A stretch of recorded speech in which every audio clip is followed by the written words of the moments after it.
Hi, I'm Fernando Doglio, and today I'll be teaching you how to install Memurai, a Windows native version of Redis that's compatible with Redis 7.2.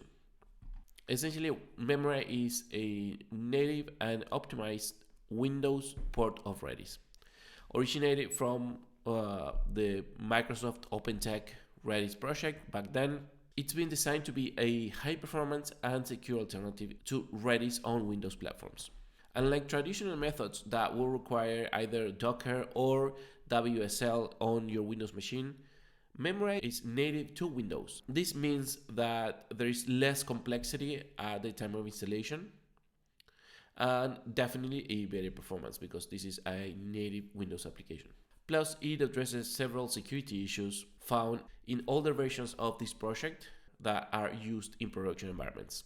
One of the main benefits of Memurai over anything else essentially is that it is actively being supported and maintained by a group of professionals. It is trusted by renowned companies for its security and up-to-date features and lightning fast performance as an in-memory data store. So are you ready to get started? Let me show you exactly what you need to do to get your own version of Memurai in your system. All right, so the process to getting and installing Memurai in your Windows box is very straightforward. You just go to memurai.com and hit the download link right here. Now, mind you, you can also do this through some package manager like Chocolately or Nugget, but for the sake of simplicity, I'm just gonna show you how you can download it and install it manually. So after you click on the download link, you're faced with this page. Here you can choose between essentially the developer edition or the enterprise edition. You clearly can't download the enterprise edition, you have to contact them, but you can perfectly download the developer edition to check it out, understand how it works, and if it meets your expectations, you can definitely reach out to Memurai for more details. Now, the only limitation that you might want to be aware of for the developer edition is that by license stipulations, you can't use the developer edition on a production environment, essentially. But that's pretty much it. There are some other minor differences, but it's not preventing you from using it to understand if it's exactly the product that you want. So you can definitely download the developer edition, test it, and you'll get essentially 99.9% of the experience that you will get with the enterprise edition. So we'll just go up all the way and hit the download button.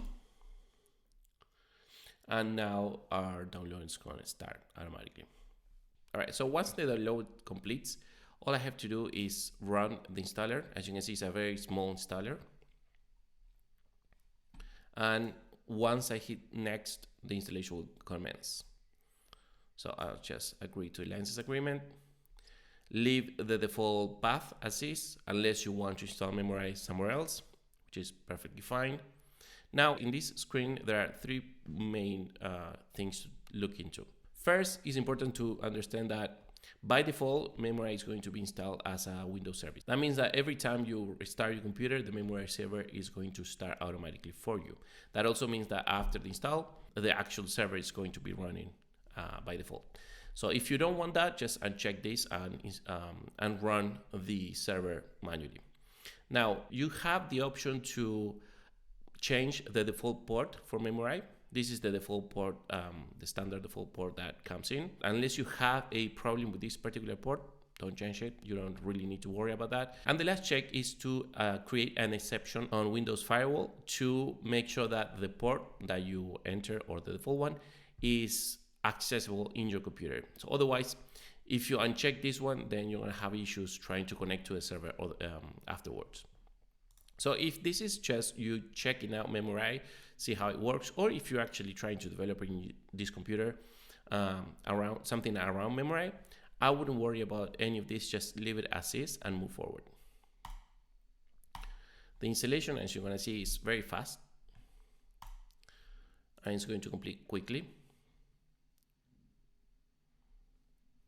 And that's it. Once you're done, essentially, you click finish and seemingly nothing happens. But as I mentioned before, the Memurai server is already running. And you can check it out by opening a terminal and running the Memurai CLI tool. This is your terminal tool to interface with the memory server. I can set key, test key with the value 1. As you can see, the CLI tool is going to give me hints as to what kind of parameters, how I can complete the command I'm entering. And if I do a get for the test key, it's going to give me 1 because that's what I saved. That means that the server is running already, as I mentioned before. That also means that if you have, if you're trying, which I assume, if you're trying to interact with a server through code, any SDK that works for Redis is going to work as well with this particular server, with the Memurai server. And that's it, essentially. That's all you needed to do to get Memurai working on your Windows machine. And congratulations, that's it. You've successfully installed Memurai in your Windows box. With Memurai, you're not just getting a Redis compatible data store, you're unlocking a suite of features designed for optimal performance and security on Windows. Now that Memurai is installed in your system, you can start building high-performance applications and leverage any of the advanced features provided by this store. And remember, Memurai is designed to scale with your needs, whether you're building a side project to check it out or a full-scale enterprise application. Memurai is ready for the challenge. Visit memurai.com for more content and guides like this one on how to use Memurai. And remember that if you found this tutorial helpful, remember to like and subscribe to the channel for more tech insights. And if you're interested in more content like this or understanding how to leverage Memurai in your Windows environment, drop a comment below. Your feedback essentially is driving our content. Thank you so much for watching. Stay tuned for more tech guides and tutorials like this one. Until next time, happy coding and see you later.